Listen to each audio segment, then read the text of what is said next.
Metal 3D printing is used in high-end manufacturing for prototypes and customized parts with a tendency toward the production of small series. It is a fast-growing market. However, high investment cost and slow build rates hold back this tech from gaining adoption in mass production and outside capital-intensive industries.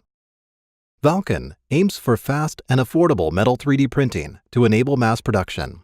While lasers fusing metal powder are attractive for small, high-resolution parts, and 3D welding systems are good for big, low-resolution parts, a market opportunity exists for medium-sized components.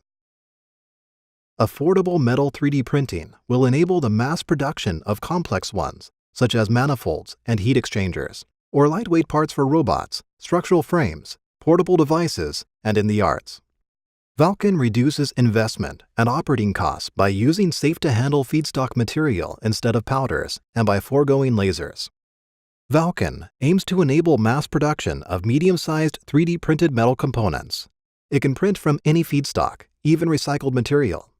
It is fast. Continuous extrusion at adaptive resolution makes high build rates possible.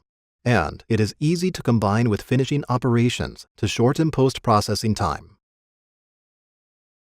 ValCUN, making metal 3D printing affordable.